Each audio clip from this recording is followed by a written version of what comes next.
Olá, meu nome é Márcia. Nós vamos fazer uma pequena reflexão acerca da importância do Evangelho no lar.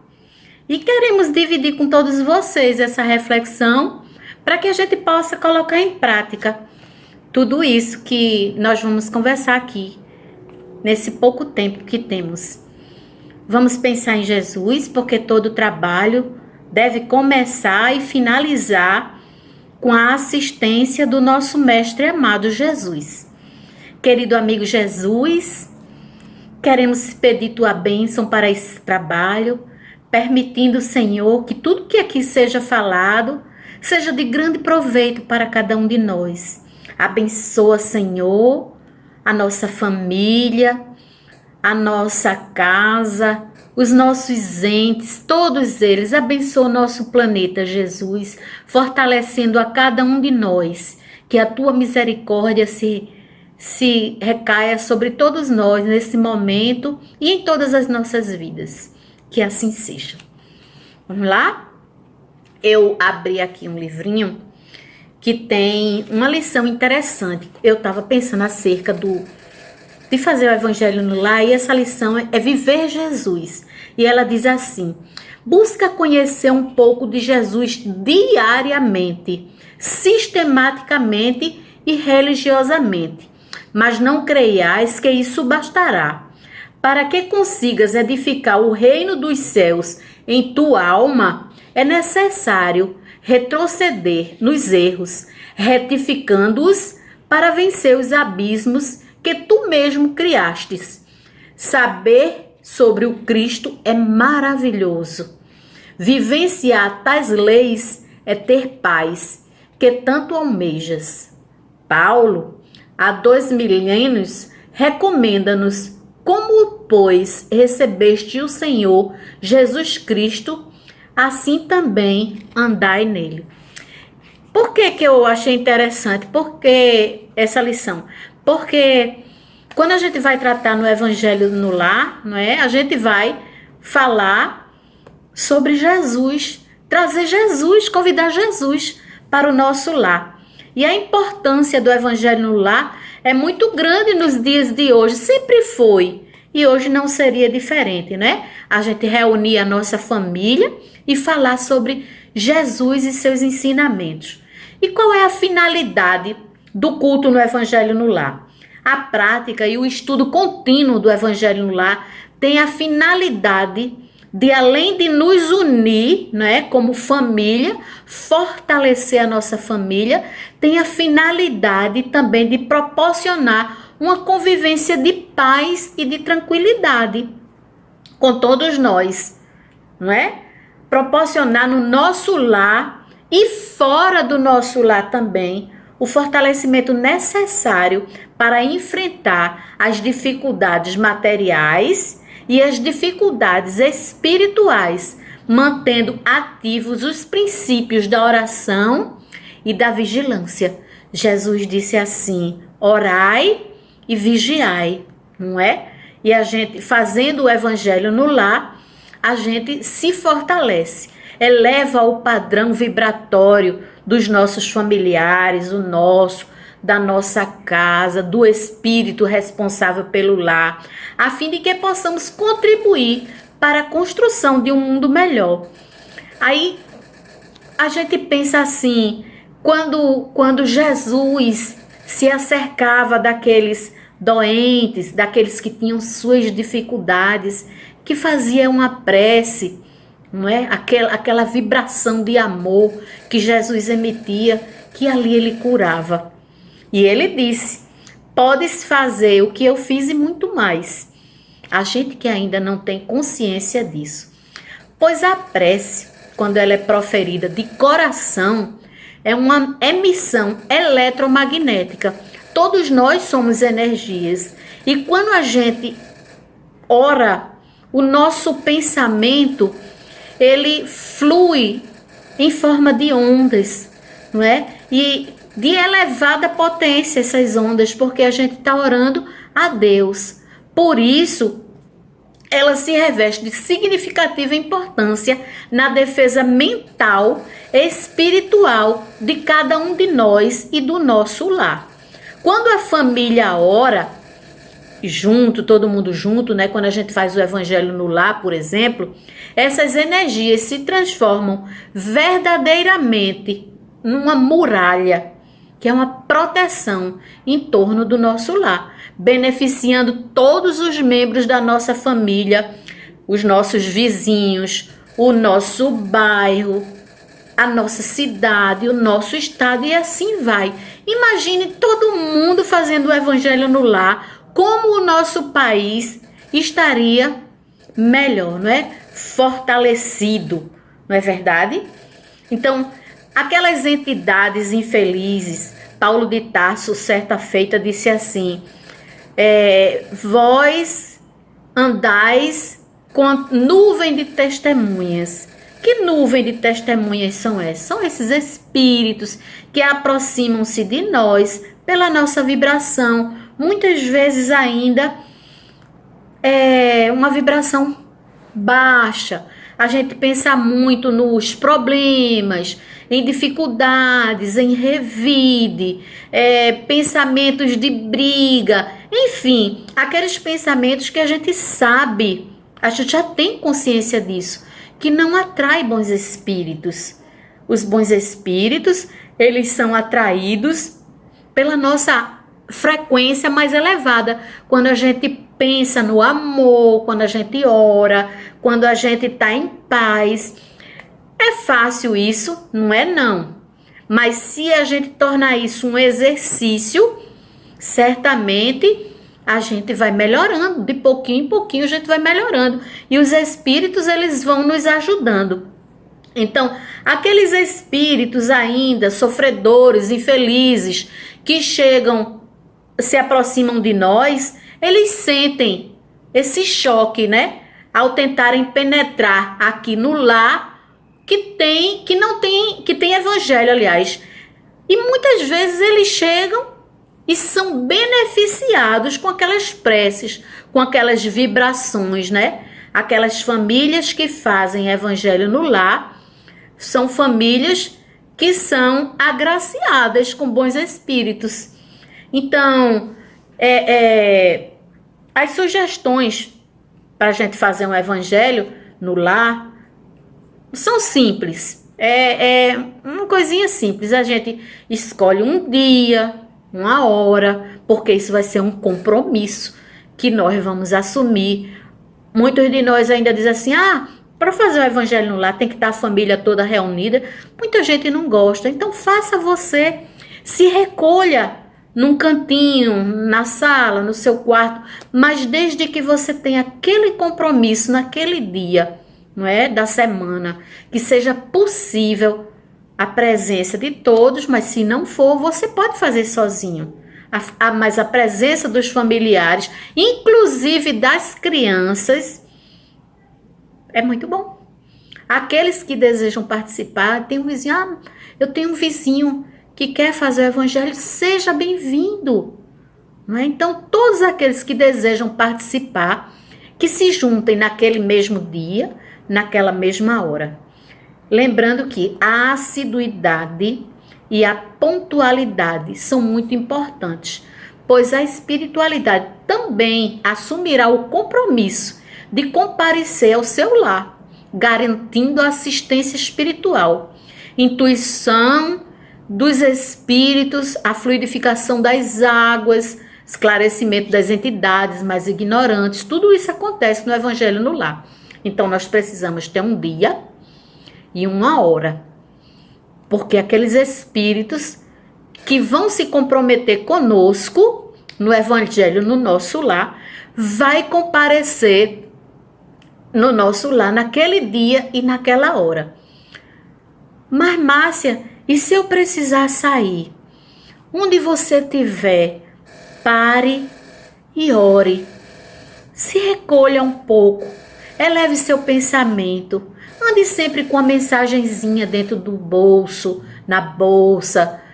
Quando chegar naquele momento do evangelho, você ora pede a Deus a assistência, informa que naquele momento não foi possível você estar no lar, mas que você está conectado com aqueles espíritos que vão à sua residência, lhes auxiliar na condução do evangelho no lar, compartilhando os seus sentimentos. Então é sempre importante. Mas se você já tem uma saída, por exemplo, uma viagem que já foi programada, você naquele evangelho daquela semana já pode conversar e dizer isso para os espíritos. Olha, nós estamos com a viagem programada, vamos fazer o evangelho em outro lugar. Gente, os espíritos, eles nos acompanham, eles convivem conosco. Nada impede que nós possamos orar, fazermos o nosso evangelho, mantermos essa amizade com os espíritos que nos cercam, não é? Então, é preciso que a gente tenha essa disciplina. A gente não quando convive no nosso lar, que vai sair, diz, olha, fulano, eu vou ao médico, eu vou ao mercado. A mesma coisa com os espíritos. Os espíritos são as almas dos homens que se foram. Nós estaremos na condição de espíritos desencarnados um dia.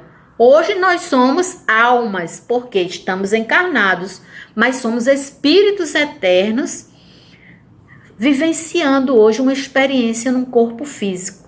Mas todos nós somos espíritos, não é? Então, a duração desse evangelho, quanto tempo vai durar esse evangelho? Deve ser aproximadamente 20 minutos, 30 minutos. Não se recomenda acima de 1 hora, não.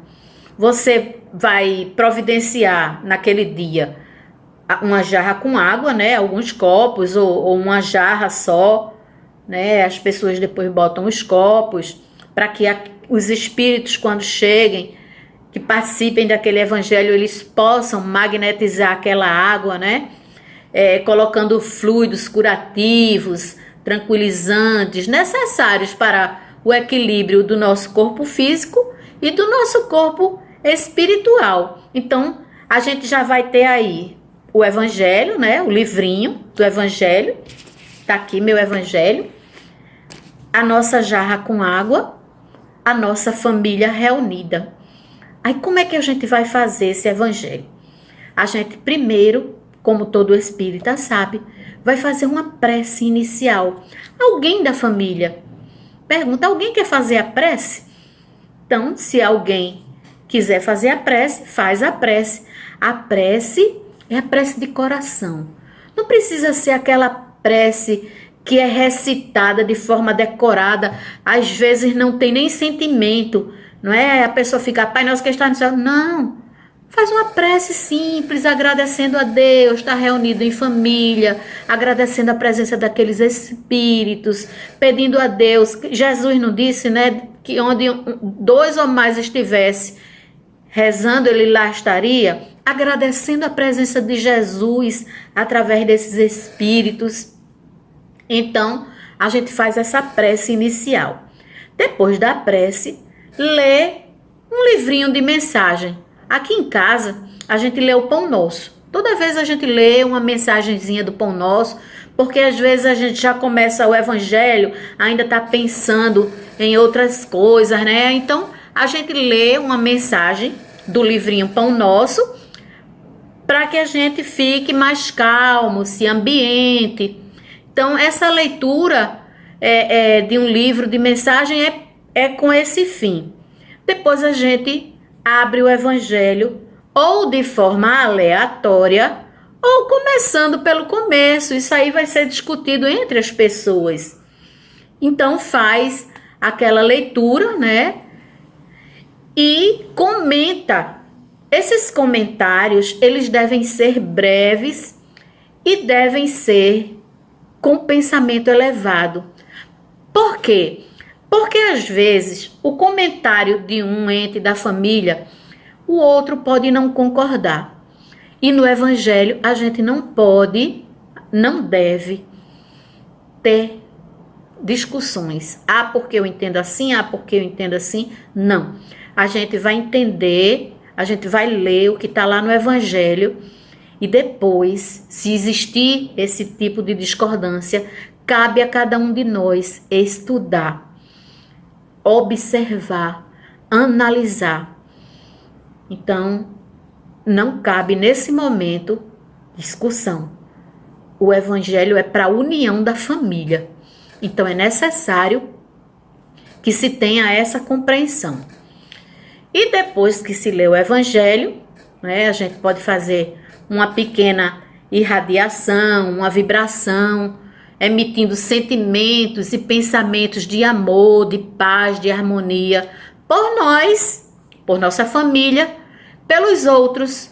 É o momento também da gente solicitar a fluidificação da água, pedir aos bons espíritos que coloquem nessa água aqueles fluidos necessários para a nossa melhora do corpo físico, para a nossa melhora do espírito, fazer uma vibração, um processo mental de irradiação fluídica, ou seja, né, emitindo energia através da força do nosso pensamento, direcionado para algum objetivo específico. Por exemplo, nesse momento de reunião, nós podemos vibrar pela paz na Terra, não é? Vibrar pelos dirigentes do nosso país, vibrar pelos doentes do corpo e da alma, vibrar pelos presidiários, pelas crianças, pelos idosos, pelos que sofrem provas dolorosas, vibrar por aqueles que se suicidaram, vibrar por todos aqueles que morreram agora no processo do Covid, pela equipe médica, vibrar por aqueles coveiros. Tem tantos motivos para a gente irradiar o nosso pensamento de amor, a nossa vibração, de pedir a Deus com força, com fé, que a misericórdia dele recaia sobre todos esses, né? Vibrar pela expansão do Evangelho de Jesus, pelos companheiros de trabalho, né? Por nossos companheiros de trabalho, pelos nossos vizinhos, vibrar pelos nossos inimigos, principalmente por eles, né? Vibrar pelo nosso lar, pelos nossos familiares e também por nós mesmos, pedir por nós mesmos. Às vezes a gente encontra as pessoas dizendo assim: ô, fulano, ora por mim. Eu não entendo. Você não tem fé de orar por você? Você não acredita no seu potencial? Jesus disse a todos nós que a gente podia fazer o que ele faz e muito mais. Então nós podemos, minha gente. A gente precisa exercitar a nossa fé, fortalecer a nossa fé. Então, podemos fazer esse momento de vibração no nosso evangelho, né? E aquela água magnetizada, como vai ser? A água fluidificada é uma água normal que a gente pode pegar no nosso filtro, né? E colocar na nossa mesa na hora da prece. E em termos de espiritismo, entende-se por água fluidificada aquela que os fluidos medicamentosos são adicionados na água. E é a água magnetizada por fluidos. Esses fluidos, vamos entender um pouquinho disso. É os fluidos nossos com os fluidos dos espíritos, eles manipulam e colocam na água. Ah, Márcia, mas é uma garrafa só para todo mundo e todo mundo tem o mesmo problema? Não, mas na horinha que a gente bota da jarra no copo, os espíritos naquele momento usam o seu fluido junto com o fluido dele para magnetizar aquela água para você. Então, a água de cada um é diferente, não é a mesma. Ela pode ser colocada na mesa, mas na hora de se beber, os espíritos que ali estão vão usar dos fluidos da pessoa para magnetizar aquela água. Então a família, ao orar, realizando o culto do evangelho no lar, se liga ao Cristo. E ele disse, porque onde tiver, como eu falei, né, onde tiver 2 ou 3 reunidos em meu nome, aí eu estarei. Isso está na passagem de Mateus 18:20. Joana de Ângeles, ela diz assim para nós: dedica uma das 7 noites da semana ao culto do evangelho no lar, a fim de que Jesus possa pernoitar na tua casa. Olha, ela usa o termo noite, mas necessariamente não precisa ser à noite. Precisa sim que se faça o evangelho, mas pode ser de manhã, pode ser de tarde, pode ser de noite, pode ser um dia, pode ser 2 dias, pode ser a semana inteira. Que maravilha se for a semana inteira. Nós estaremos agraciados com esses espíritos ali, naquele momento, todos os dias da nossa semana, não é? Isso é muito bom.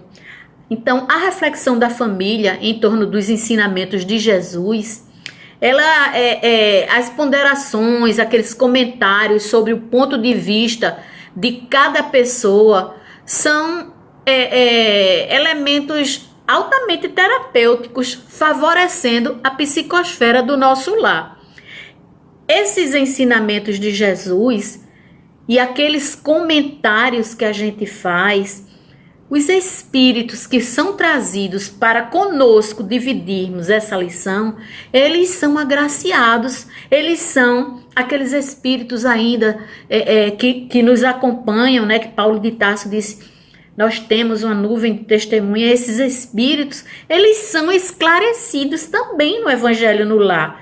É por isso que a gente faz esses comentários edificantes, comentários bons, comentários iluminados, para que a gente possa, com as nossas palavras, auxiliar a esses irmãos que ainda sofrem. E muitas vezes aquilo que a gente fala, intuído mesmo pelos espíritos que vêm nos ajudar, auxilia aos nossos entes familiares. Então é muito importante não suspender a prática do evangelho em virtude de chegou uma visita, eu não vou fazer. Não, a gente vai fazer, vai convidar a visita. Olha, hoje é o dia do nosso evangelho lá, que bom, você veio, você quer participar? Pergunta, né? Se a pessoa não quiser participar, diz, olha, então fique ali, nós vamos fazer aqui o evangelho. Você pode nos conceder uns 20 minutos para que a gente faça o nosso evangelho? Mas a gente não deve suspender esse evangelho, né? Não transformar também essa reunião em trabalho mediúnico. A gente não pode receber espírito, não deve receber espírito fora do ambiente da casa espírita. A casa espírita, nas suas reuniões mediúnicas, sim, é que se deve receber espírito. Na nossa casa, não. Na nossa casa, a gente deve ter a disciplina de fazermos o evangelho no lar.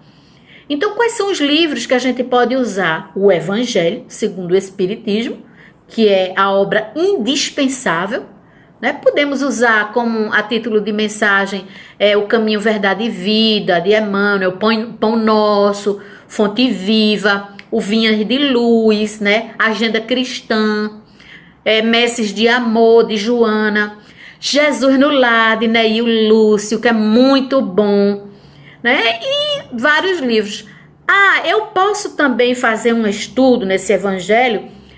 Podemos, desde que seja pequeno. A gente pode pegar o Livro dos Espíritos, fazer 3 questões, observar a resposta, as perguntas e as respostas que contém ali, não é? A gente pode, toda vez que se faz o evangelho, fazer 3 perguntinhas do Livro dos Espíritos. É sempre bom, vai bem também, não é? Então a gente, com isso tudo, só fortalece nós, como espíritos que somos, adquirimos proteção para o nosso lar, para os nossos vizinhos, para nossos familiares, para nossa cidade. Evangelho, gente, é tudo de bom. É trazer Jesus para a nossa casa. é trazer Jesus para o nosso convívio, é fortalecer em nós a imortalidade, a certeza de que existe um futuro com Jesus. Então, que Jesus possa abençoar o nosso evangelho, que ele possa estar presente sempre através dos bons espíritos e que nós façamos a nossa parte.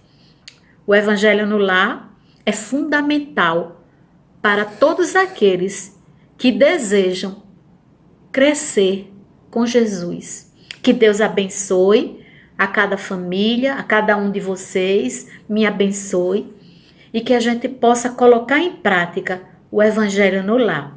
Muito obrigada por esses momentos de reflexão e que possamos colocar em prática tudo que falamos aqui. Vamos orar? Querido amigo Jesus, muito obrigada, Senhor, por esses momentos, esses pequenos momentos de reflexão acerca do teu evangelho, desse exercício de fazer o evangelho no lar. Obrigada, Senhor, por esses espíritos que nos assistiram, esses que aqui estão. Obrigada pela presença de todos e permite, Senhor, que possamos nesse minuto finalizar o nosso trabalho. Que assim seja.